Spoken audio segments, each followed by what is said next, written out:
Nebraska Preps Postgame with Damon Benning and Jacob Padilla.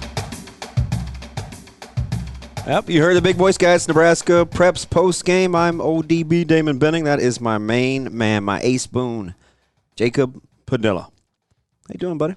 I'm doing pretty well, Damon. How about you? Well, you know what? Tonight's a little nerve-wracking, as is tomorrow to start girls' Class A state finals. So, just a parent, a day in the life of a parent.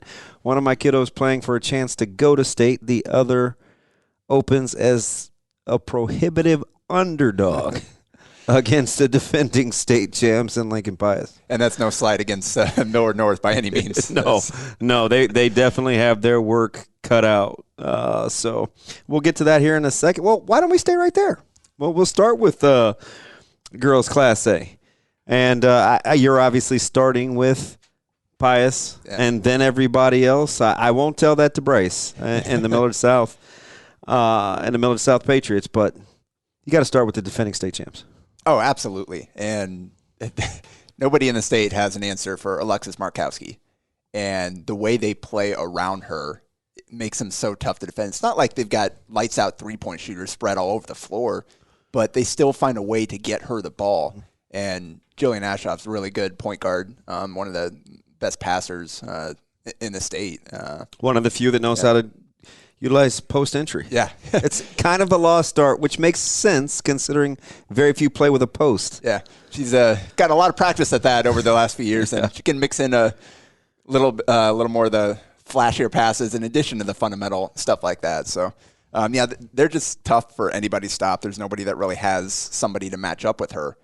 Although, Millard North has a couple of traditional post players. Well, they'll have some fouls to give.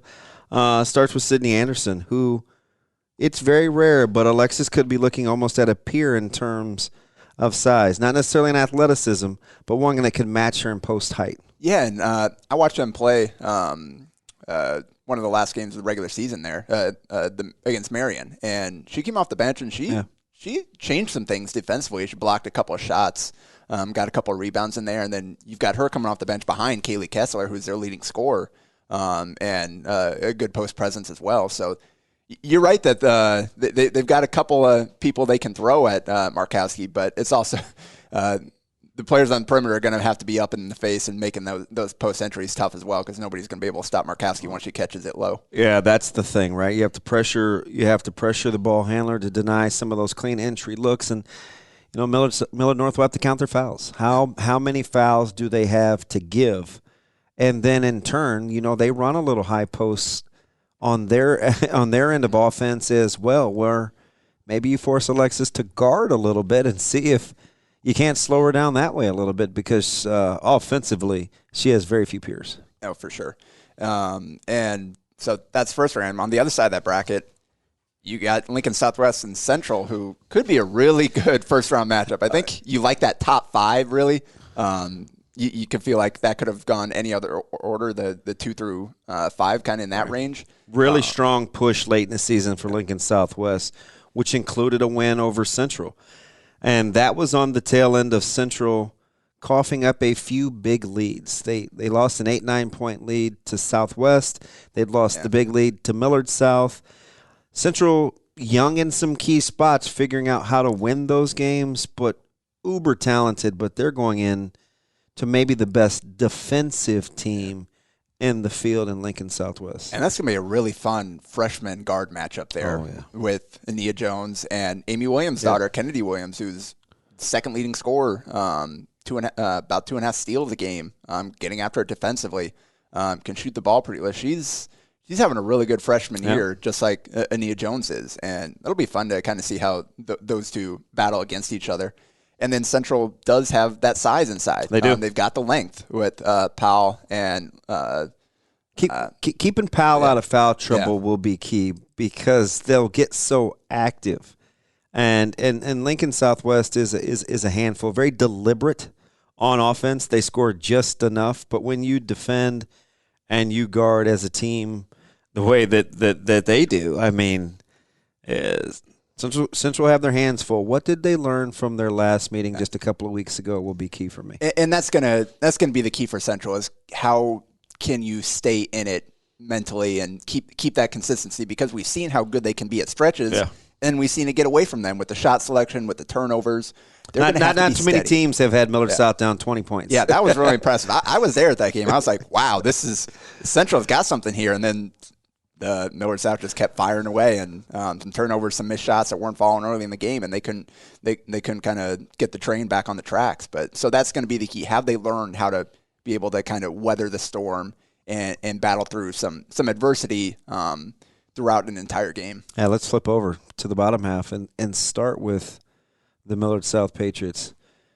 Young, relatively athletic, they can shoot it. They went through a stretch a couple of weeks ago where I felt like they were maybe peaking. I mean, they were scoring points plenty and turning teams over. That's the way that they love to play. Yep. 23-1 this season, only faltered one time, and they've got so much offensive balance, and that's the key. Where you've got obviously Babbitt's over 18 a game, Chloe Lemon and Cora Olson over 14 a game, and then you've got Megan Belt chipping in 12 a game as well, and they've got a couple other key rotation players as well that kind of make their mark here and there. So that's a tough thing about them. They just spread you out. They drive, they kick, they drive, they kick until they got a wide open three or a lane to the basket. Yeah.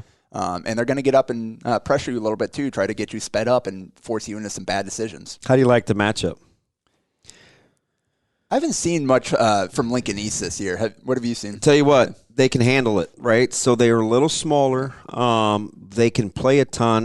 Last year I used to joke that they would sub like hockey lines, right? It would be 4 on, 4 off, 5 on, 5 off. They're very adept. That's what made them such a thorn in the side for Millard South a year ago, handling that pressure. Ton of experience. And they're used to winning. And they're used to playing in that arena. They won't fear. Yeah, they won't fear Millard South's prowess. That one's, in my opinion, for as good as Millard South is, kind of a tough game for me to pick decisively, because depends on if Millard South, and I know it's a make or miss league, right? Duh. But I think East can handle the pressure. Can Millard South continue to shoot it well? Yeah, and that's going to be a key for a few of these teams. You've got some teams that are really 3-point dependent. Central, I think, is that way at times. Right. Millard South, I would say, and then Fremont. We'll talk about them shortly. But they also a team that's going to get those shots up. So let's go to Fremont. Yeah. Coming off the performance of 15 made threes the other night, they have got quite a tandem, led by Miss McCabe. She's got the full complement. Her arsenal is locked and loaded. That toolbox is complete. 43% from three on over 220 attempts this season. It's not a small sample size, right? Out. She gets it up. And it's not like she's getting easy catch-and-shoot looks all day. She's pulling off the dribble. She's pulling from well beyond the line.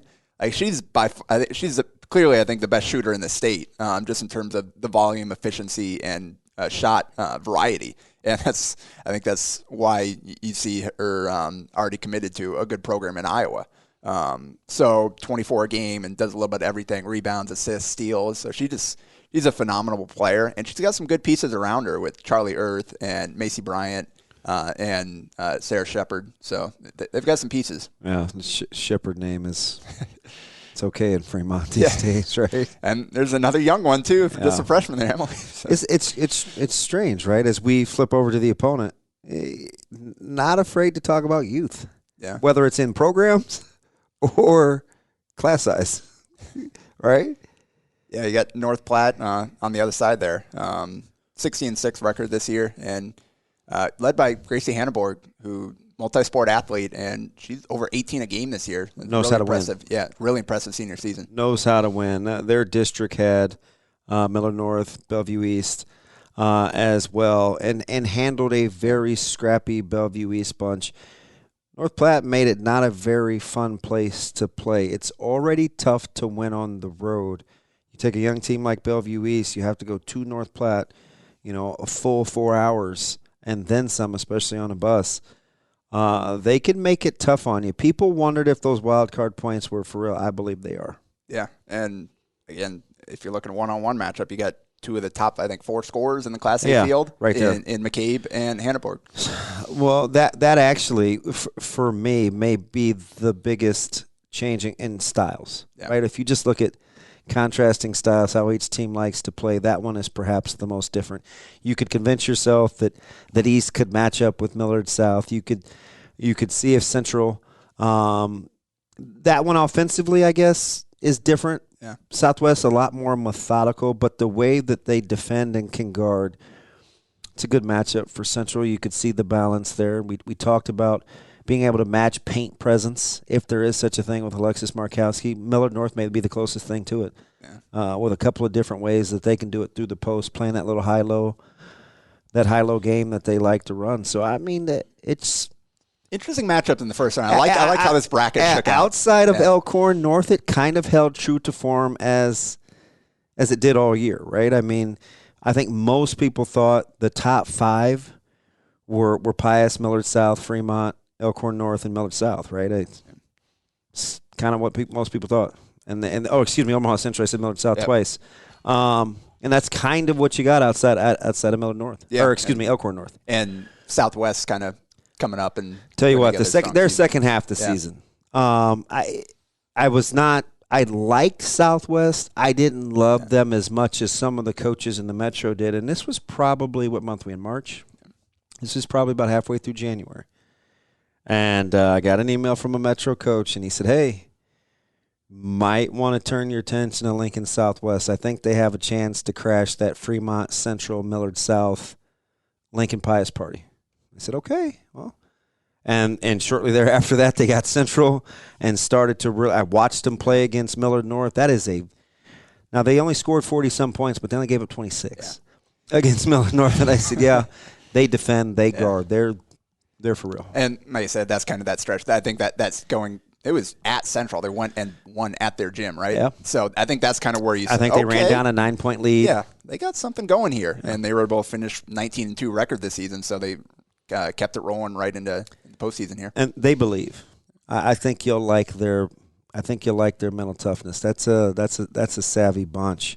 Let's jump over to B real quick because that field is complete. We'll get to districts tonight for A. For the most part, and B, we're complete. Blair with the huge upset, right? Yeah. 16 versus 1 against Alliance. Blair gets in with a 10-11 record, but they believe, right? That's one of the better feel-good stories heading into Class B state. Yeah, and that was definitely I was really surprised to see that. That's a heck of a season. I mean, they're just kind of around 500 there. Yeah. Not really. Kind of a standout season in any way, and then to jump up when it matters the most and get 2 big wins. That was a great job by that program. Waverly kind of weathering the storm. The most interesting, though, I think do you like their matchup with Waverly and what they're bringing to the table? Yeah, Waverly. They kind of teetered down the stretch. Their offense left them a little, but their defense has been portable. And then they went and got it done here in district play and played fairly well. They played their style and got the wins they needed to. So I think you definitely give Waverly the edge there. But, I mean, if a team can pull off the kind of upset there to make it here, who's to say they can't keep it rolling? Yeah. How about the matchup for round 3 with Platteview and Elkhorn? Right? I mean, you had the overtime loss for Platteview. Then they got them at the holidays. And now we'll see. I think both teams are vastly different. Elkhorn kind of settled in, shook off some of those early season. You and I, we said to us, something appears to be off. That's a better team than kind of what we saw. They hit their stride a little closer to the end.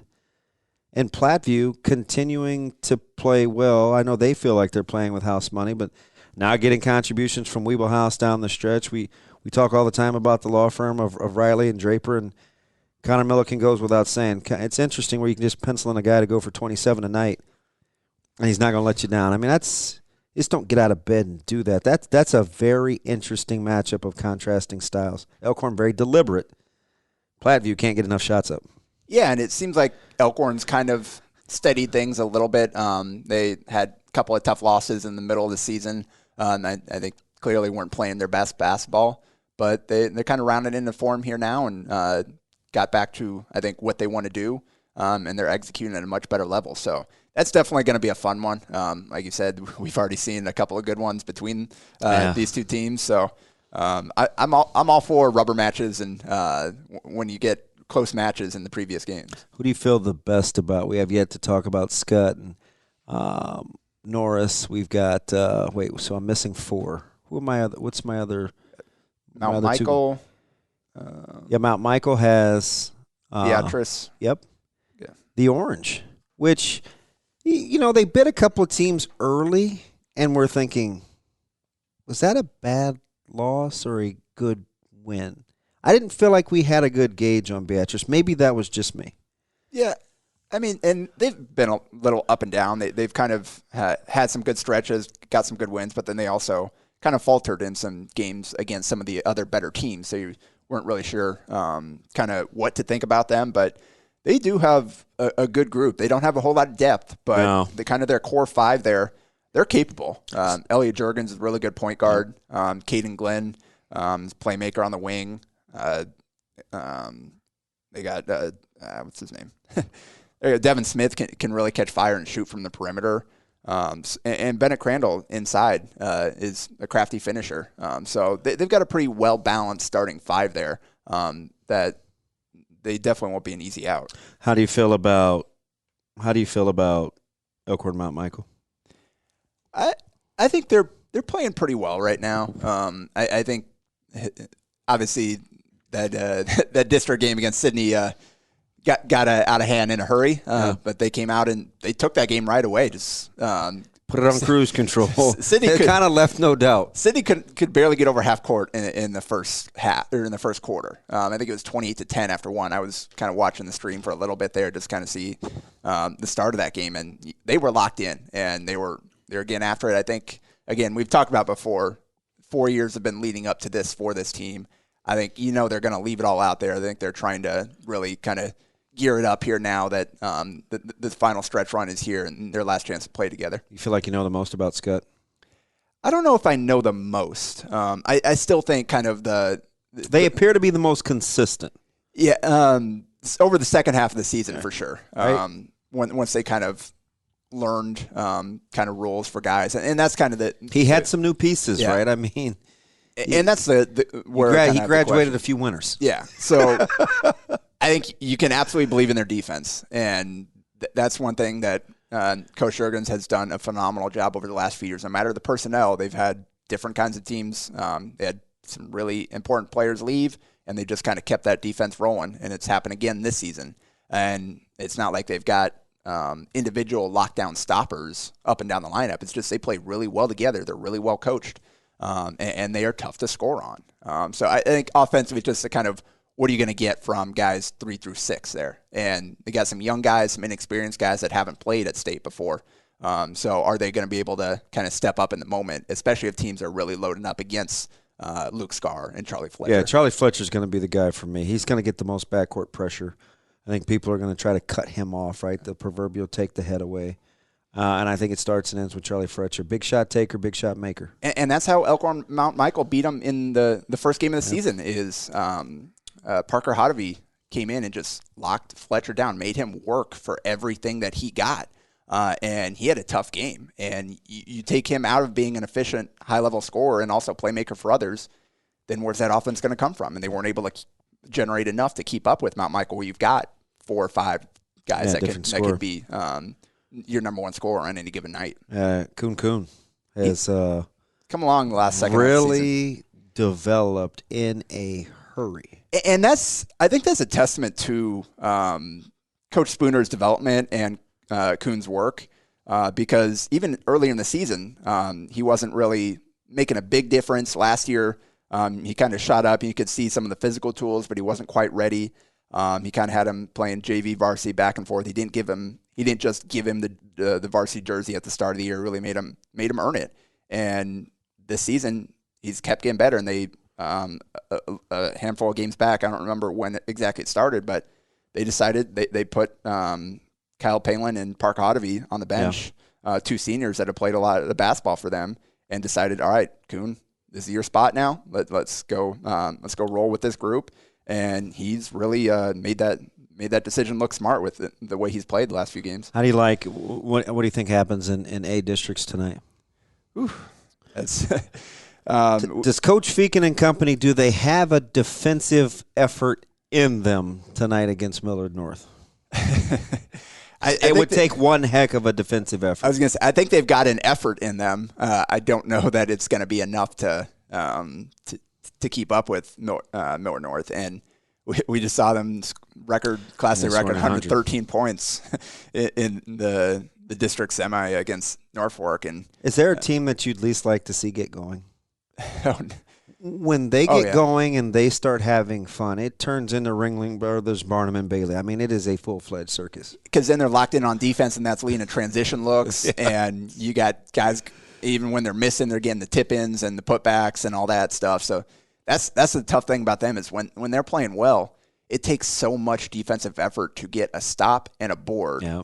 And then to secure the ball, too. And because they're going to get up and pressure you a little bit at times, too. Try to get the cheap one, quick turnaround, and run it back the other way. So you've got to be mentally locked in for all 32 minutes. You can't let them get going. You can't give them easy buckets on top of the hard stuff they're going to make. And you can't let those tough shots kind of get you discouraged. You just got to stick with your game plan. And we know Coach Feakin's going to coach those guys up, but there are also a lot of young guys out there. So that's a tough one for a freshman-laden group there to draw in their first or the Landon final game. Pekorski coming off the good fourth quarter. We kind of take the game over. That's a little strong, but the offensive load he shouldered against Grand Island got them over the hump. We'll see if he's got one more in him. A very interesting one was Central and Papio South. As if there isn't familiarity, let's hope it doesn't breed contempt. Now, we know that Papio South played Central with Denaire Dempsey not scoring a point, but that was while he played. Yeah. This time there is no Dempsey. Papio South has learned to play differently without him. That one intrigues me a little bit. It'll be fun to see Jay Dawson and Daniel Brocale kind of go at it. Those two summer teammates. Brocale will not back down from anybody out there. No. So like you said, Central played Papio South twice, and Dempsey I think was a big part of the first one. Yep. Second one, Central really completely took him out of the game. So now this is round 3 with a completely different look for Papio South, and we'll see if kind of what Central does to change our game plan. Yeah. To kind of match up with the different way that Papio South is playing now. But that was a good win over Lincoln Southwest. Won by about 13 points there, and just kind of steady. Took care of business. And Central obviously had the track meet against Omaha Burke, put up 90 points. We know they're capable once they get going, once they get in the open floor of really putting up the points. So, that'll be a fun one. We'll see if Brocale can muster up another huge effort. I think Graham Cassuth, the last handful of games, has played at a much higher level. I think he's got a couple double-doubles in there, and that's what they're going to need. They're probably going to need 50 between Cassuth and Brocale at least to be in this game. No love lost as we head on just down Highway 6 to La Vista with Papillion and Millard South. Yeah. We got Millard South fans will travel, the Stanger family buying the full allotment of student tickets. They'll bring all 75 of those kiddos to the gym in Papillion. This one will be intense, right? No love lost between these two schools. Yeah. And you said Millard South's playing much better basketball than they were earlier in the season. And I tried not to get caught up in the moment. Yeah. That's what you're for, right? You're pretty measured. You don't EKG of emotion. So I'm thinking, I think they're better than their record, but was that just because I just watched what they did the last couple of days? I think they're better than their record. And if they take care of the ball in the backcourt, they can get a little loosey-goosey with it. But they got players. Yeah, and that's kind of, I think it's okay to say they were one of the more disappointing teams because that's what we expected. We thought they were going to be able to be capable of this. And now here they are when it matters the most. kind of figured some things out, and now they're playing at the level that we thought they were going to. So props to that team and that coaching staff for kind of persevering through the struggles and figuring some things out that work. A lot of pressure on Hylock and Aiden Graham to handle a very physical bunch, and Blake and Gage Stenger. That, if you could play a game of 2-on-2, that will be about as intense as it could be between that backcourt. I think actually that's where the game could be won and lost. Keeping Hylock out of foul trouble. Aiden Graham's got to score the basketball just enough. The Stangers, Blake in particular, has to take good care of the basketball and make good decisions. It'll be interesting to see how they defend Kyle Ingwerson. I think he's a guy that's capable of. He's the X factor, yeah. right? I mean, listen. If I'm playing a game of horse or I'm out here in a 3-point shooting contest, he's definitely, especially from distance, right? You want to come guard a guy at 30 feet. Kyle's in that discussion. Which Kyle Ingwerson will we get tonight? Because he will be pivotal. It'll be interesting to see who they put on him defensively. I imagine they go with Rucker. Yeah. So you got kind of a more traditional post out there. A little undersized, but obviously tough kid football player. And him chasing him out on the he'll perimeter. clutch and touch, too. Kyle's got to be willing to deal with some of the physicality, because I think if there's a scouting report on Kyle, it is to be as physical with him as possible. He has to be able to weather that. Yeah.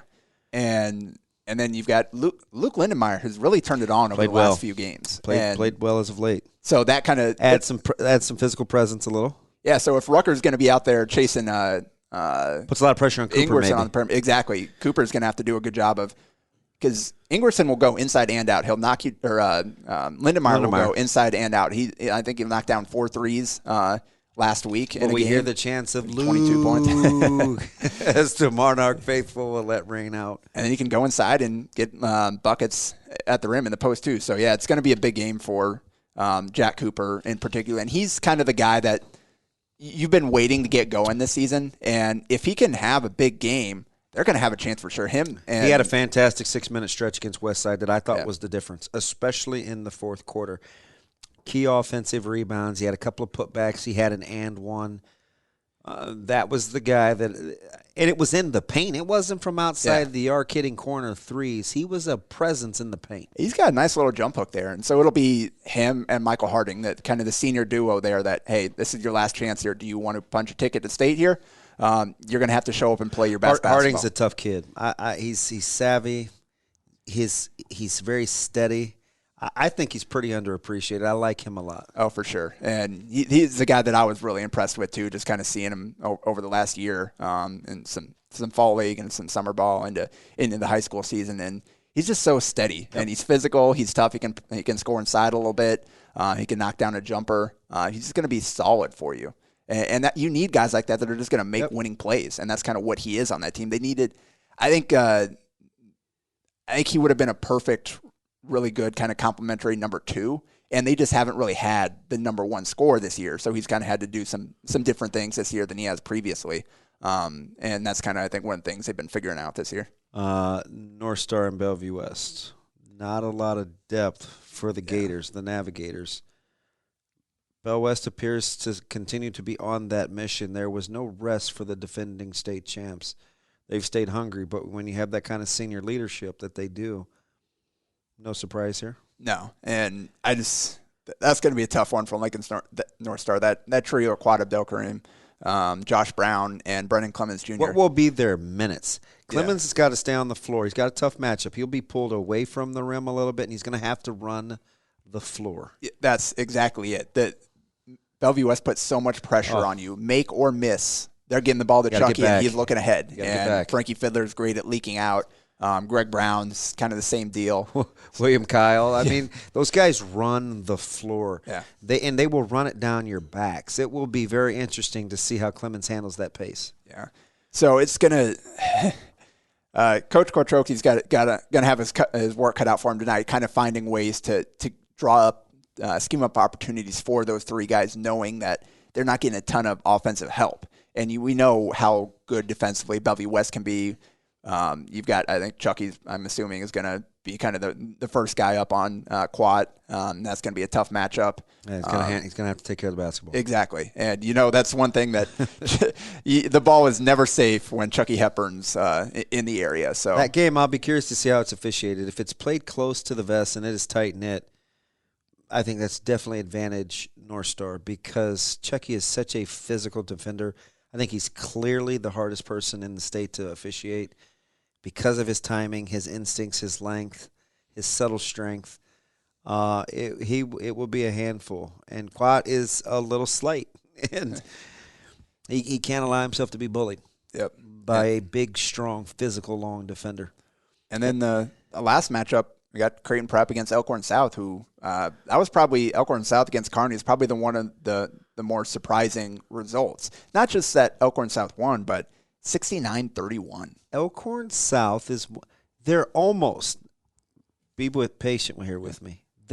When I look at them on paper, they should be better. Yeah. I watched them against Westside close. I didn't understand what all the hand-wringing and consternation was about. They have good players. And I liked the way that they played. They were tough. That score was a little misleading. Westside pulled away. But Elkhorn South battled them early, and I was thinking to myself, this record is a little misleading.